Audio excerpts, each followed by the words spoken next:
我今次呢個旅程嘅重點就係唔使搭飛機就可以由中國嘅廈門坐船去到台灣嘅金門，仲要唔使半個鐘。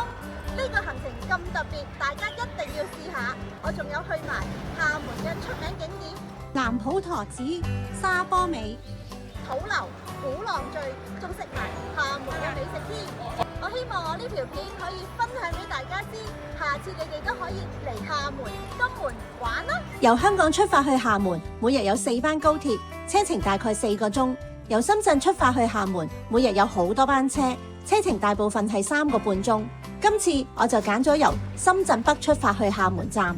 注意，廈門有2個車站，廈門站同廈門北站。我哋今次就喺廈門站落車。廈門站附近嘅配套好成熟，仲有萬象城。不過我哋今次就揀咗一間新開業幾個月嘅酒店，搭2個站地鐵去到人才中心站落車。地鐵站上蓋係岳路廣場，酒店同商場相連。廣場裏邊主要係食肆，但係選擇唔多。酒店樓下冇嘢行，靠近民生區，比較寧靜。廈門中心諾富特酒店就係我哋今次住嘅酒店，屬於雅高集團。6至13樓係客房，大堂設於5樓。酒店除咗新開業之外，最大嘅賣點係有好多親子設施提供俾一家大細玩，好似電子遊戲室、桌球、乒乓球同埋兒童桌上遊戲，全部免費提供。可能係有咁多嘢玩，標準房一早就俾人訂晒。今次我就住行政山景大床房，面積大概650平方尺，房價750蚊。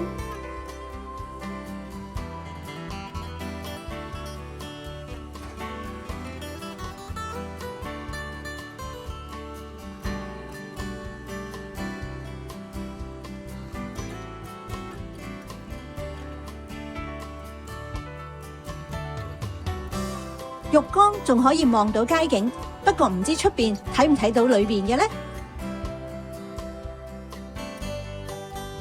酒店設施除咗正話嘅親子遊戲之外，當然唔少得一個室內恆溫游泳池，仲有24小時嘅健身室，同埋洗衣乾衣機全日免費使用。第一站我哋去十里長堤，搭地鐵去集美學村站，大概20分鐘，行5分鐘就到。十里長堤係一條貫穿集美同杏林嘅海堤，全長5公里，鐵路、公路、海洋交織嘅絕佳攝影景點而出名，尤其係黃昏日落景就更加靚。希望大家下次嚟嘅時候係好天氣啊！出邊實在太大雨啦，所以我哋乘機留喺酒店享受晒佢啲設施。第2日出發去南靖土樓之前，我哋喺酒店食早餐，每位48蚊人民幣。餐廳地方好寬敞，食物種類都好多，味道都唔錯。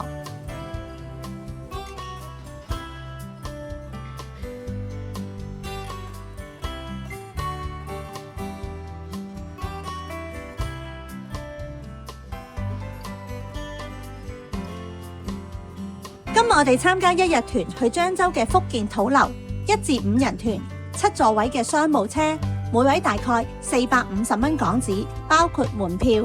領隊早上就會到各人嘅酒店接我哋上車，車程2個鐘就到咗永定客家土樓，再由當地嘅導遊負責帶領我哋參觀同埋講解。土樓原來係用生木、杉木、石材咁建築而成，同埋只有1道門出入。佢哋話呢個有雜居、防禦為目的嘅家族之城，外牆厚1.5至2米，具備防火、防熱同通風嘅效果。唔怪得呢咁獨特嘅建築喺08年被列入世界文化遺產啦。承啟樓被譽為土樓王，係福建土樓中規模最大嘅圓形土樓，有4層高，1樓係廚房，2樓係糧倉，3、4樓就係睡房。佢係按易經8卦嚟到佈局，仲有4堂樓梯。土樓除咗圓形之外，仲有方形，好似和貴樓，佢就係最出名嘅，同埋係最高嘅方形土樓，俗稱天下第1騎樓。點解？原來佢係起喺沼澤上邊㗎。土樓係熱門嘅景點，所以裏邊都有好多地方去賣土特產、特色嘅小食，仲俾我見到有直升機嘅高空參觀，同埋可以喺土樓留宿添。呢度係雲水窯，原名長滘村，擁有600多年歷史嘅國內5A 級旅遊景區。因為電影《雲水窯》喺長滘村實地拍攝，上映咗之後吸引大批嘅旅客到訪，所以佢哋就順應大眾，叫咗呢度做雲水窯。嚟到今日一日團最後一站中興樓，福建土樓非遺技藝傳承中心，裏邊擺放咗好多以往嘅物品俾大家參觀，仲有嘢玩。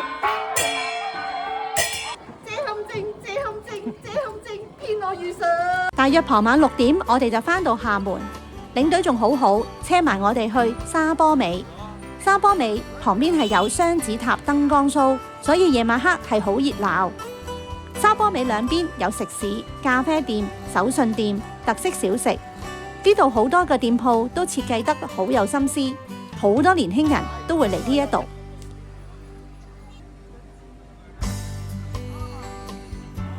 我而家喺廈門，一陣間我會去咗金門，我哋千祈唔好去江門。條片再話俾大家聽，金門有乜嘢玩？搭船去金門要喺五通客運碼頭上船，去金門等於去台灣，所以我哋都要準備好護照、台證、網絡數據卡。船飛最好預先喺網站買好。注意，由金門返廈門最後一班船係下晝5點半。如果想即日來回，一定要好好安排行程。我哋就唔想咁趕，所以決定今晚喺金門住一晚。出境前最好提早1小時到達碼頭辦理手續。另外要特別注意，行李尺寸、重量同埋帶入境嘅食物種類，全部都有規定。船程只有30分鐘，不設劃位。好快，我哋就去到金門啦。金門係冇捷運，主要係靠巴士為日常嘅交通工具。大部分嘅自由行旅客安排行程會選擇自駕。我對海外自駕就冇信心啦，所以我就選擇包車。通過金門觀光旅遊網，我認識到阿一就係今次金門遊嘅多功能專業號幫手。佢嘅收費每小時600蚊台幣，我今日就包咗6個鐘。金門係由12座島嶼組成，曾經係重要嘅軍事前線，保留咗好多豐富嘅戰士遺跡。有幾個軍事景點，大家一定要去睇。第一個係北山播音場，聽下呢把聲係邊個？我今天要跟大家說的是自由祖國的金城縣金門。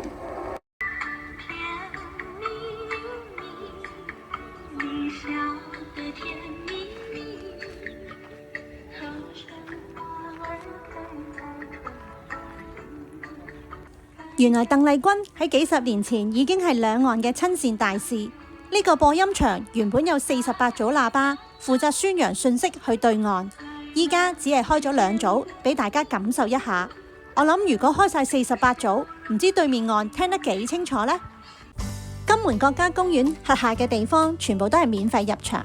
雨山遊客中心就有一個將原本嘅軍事設施轉化為具教育同觀光價值嘅歷史景點雨山故旅。大家可以好近距離咁見到戰鬥機、直升機、榴彈炮、坦克車同運輸機。雖然係以前嘅軍備，但可以喺咁近距離就睇到，我覺得都係一個好難得嘅體驗。蔣經國先生紀念館就喺雨山故旅旁邊，可以順道參觀。記得試埋呢杯金門限定飲品毛澤東高粱酒奶茶。翟山坑道相信係金門最具代表性嘅景點。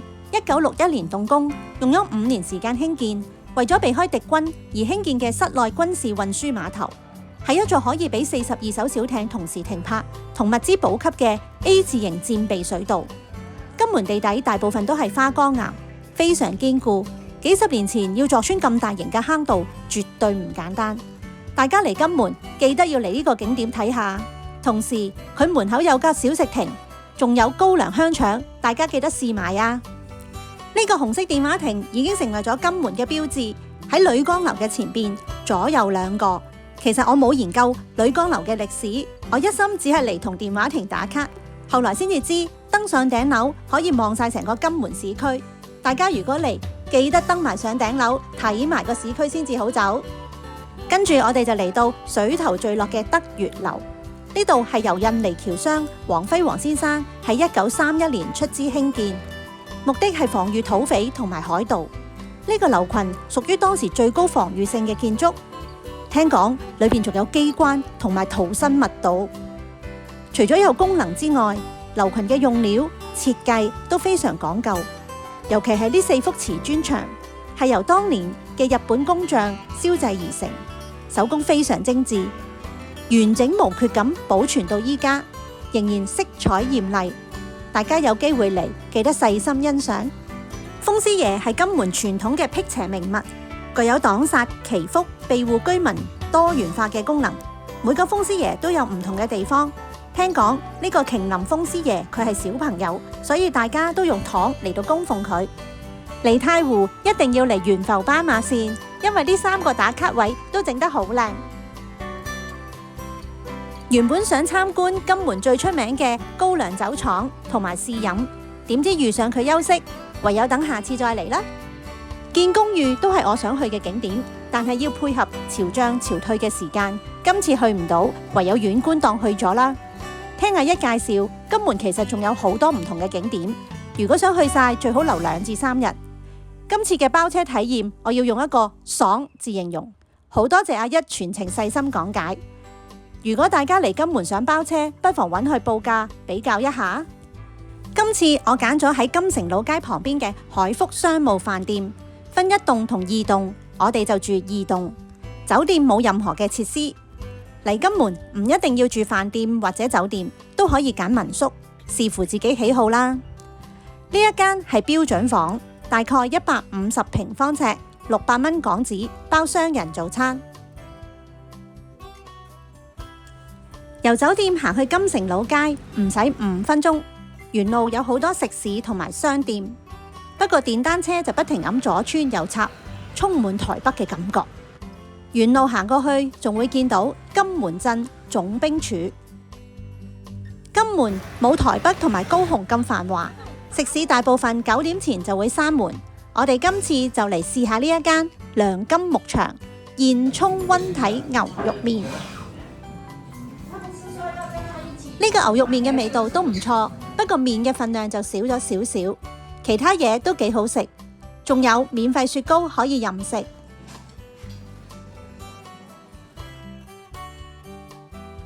食完嘢，我哋行返酒店嘅時候，見到陳氏中治裏邊好似有一間酒吧，夜晚黑可以喺度飲酒。第2日，我哋食埋酒店提供嘅早餐，就準備搭船返廈門啦。餐廳環境乾淨企理，雖然食物種類唔算好多，不過味道都可以嘅。尤其是個炒麵線同埋滷肉飯，我覺得都好有水準。由酒店搭的士去碼頭大概25分鐘，我哋都係提早1個鐘頭到。辦好出境手續就等上船。提醒大家，金門大部分嘅店鋪都接受電子貨幣，不過你要小心啲，個貨幣單位台幣定係人民幣，千祈唔好搞錯啊！返到廈門，今晚我哋就住近中山路步行街，試下住民宿。鳥島海景潮宿係喺海濱大廈裏邊，7樓同9樓2層，大堂係喺7樓。一入到去，見到宇宙太空嘅設計，感覺好新穎。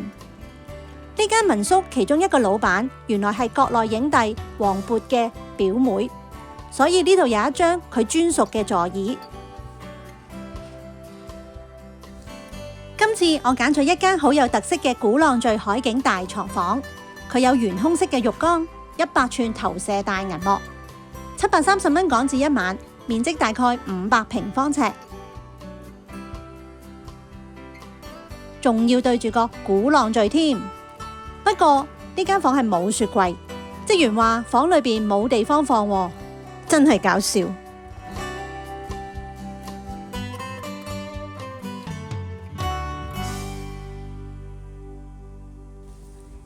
呢間民宿嘅位置好好，除咗係對住鼓浪嶼之外，中山路步行街就喺隔離，行過去都唔使1-2分鐘。中山路步行街同其他地方嘅步行街一樣，都有好多食肆、手信店、特色小食。呢條步行街好長，有排行。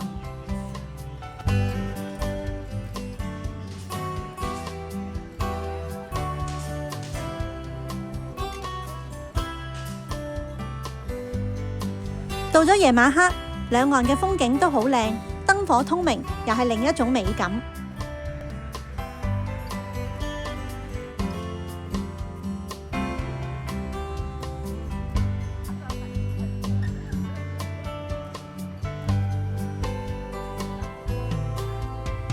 步行街上邊佢仲擺咗個鋼琴，有興趣嘅可以彈俾大家聽㗎。呢一個係好特別嘅，我開頭唔知係乜嘢，行到埋去先至知，原來係賣啤酒嘅地方。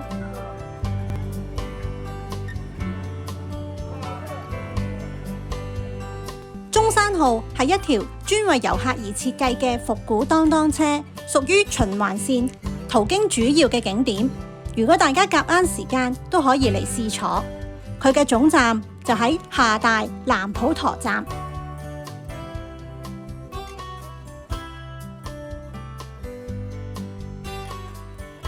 南普陀寺係廈門最香火鼎盛嘅寺廟，由酒店搭網約車大概20分鐘就到。因為南普陀寺好受大家歡迎，遇上假日或者特別參拜嘅時節，人流會比較多。建議大家喺小程式免費預約先至好入寺參觀。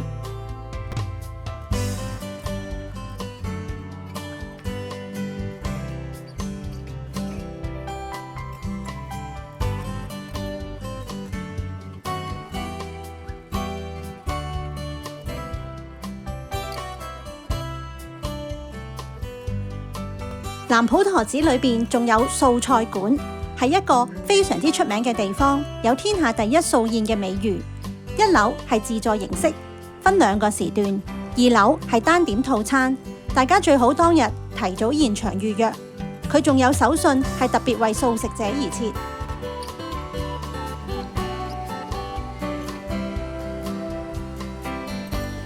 參觀完南普陀寺，大家可以順道去廈門大學參觀。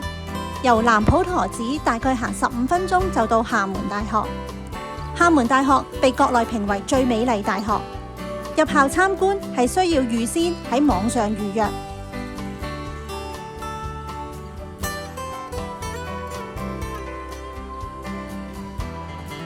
校園地方好大，喺主樓前邊有一個黑天鵝湖。大家仲可以準備啲食物嚟餵佢哋添。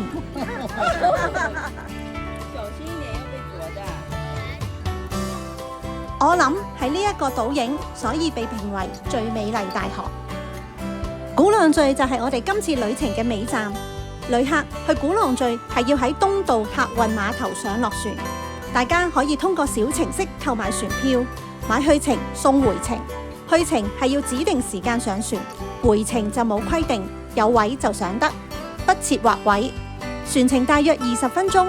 鼓浪嶼裏邊唔俾汽車行駛，去每一個景點都係要靠自己行。如果諗住帶長者或者幼童，大家真係要考慮清楚。一落船就會見到有導賞遊，唔同人數、唔同收費，我哋就冇參加，選擇自己行。島上去每一個景點嘅指示都好清晰。首先，我哋見到最美麗的轉角，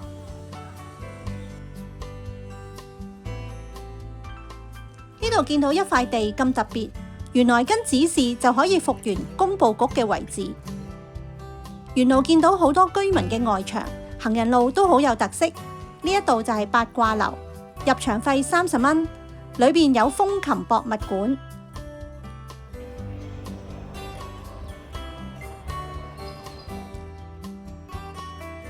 呢座就係鎮館之寶諾曼比爾管風琴，1909年英國製造，由1350根音管組成嘅巨型管風琴。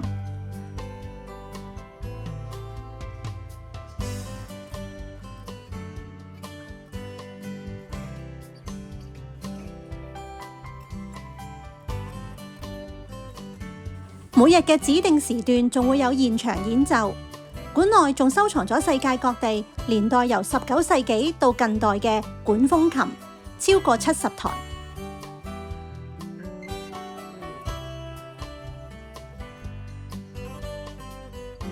片仔癀原來係福建漳州國家1級保護中藥，國內有4間博物館，其中一間就喺鼓浪嶼。呢度係番婆樓，不過入場費要89蚊，我哋就冇去到。途經聖三一堂，我哋仲參觀咗謝成功博物館。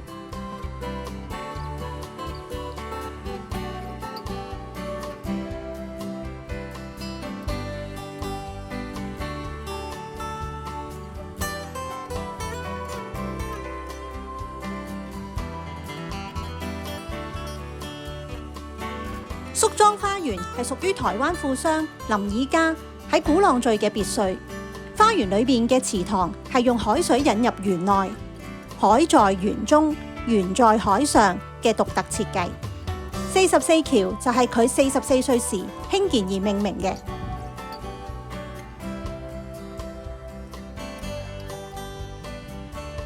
仲有12洞天，揾唔揾得齊12生肖？仲可以參觀埋鋼琴博物館。喺1956年，林先生嘅後人將花園捐獻咗俾國家，而家係對外開放，門票收費每人係30蚊。今日大概用咗2個半鐘就行咗呢幾個景點，有上斜有落斜，不過唔算太難行。加上而家唔係夏天，唔算好熱，真正嘅自由行。同樣喺三優田碼頭上船，東道客運碼頭落船。首先當然要介紹八市海鮮街，由中山路步行街大概行8分鐘就到。八市海鮮街除咗海鮮，其實仲有好多其他嘢食，最特別竟然仲有鸚鵡賣。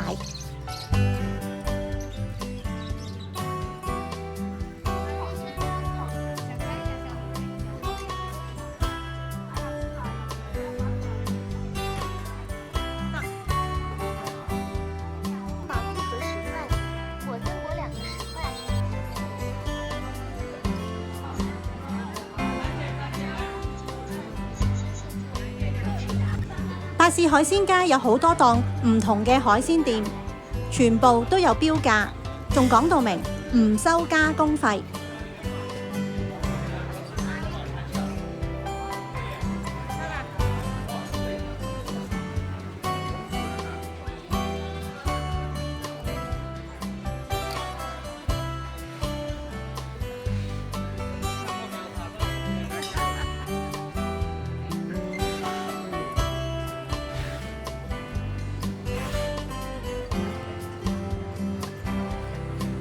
我哋就揀咗呢一間8號海鮮館。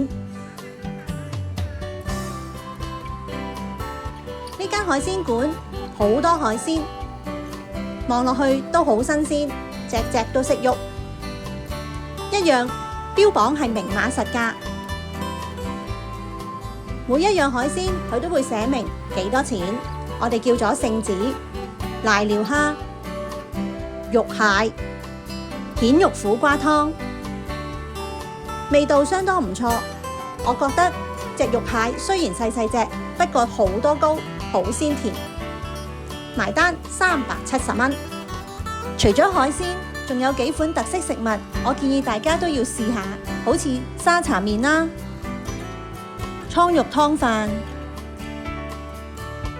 薑母鴨、海蠣煎蛋、蟹肉湯包嘅味道同香港嘅小籠包差唔多。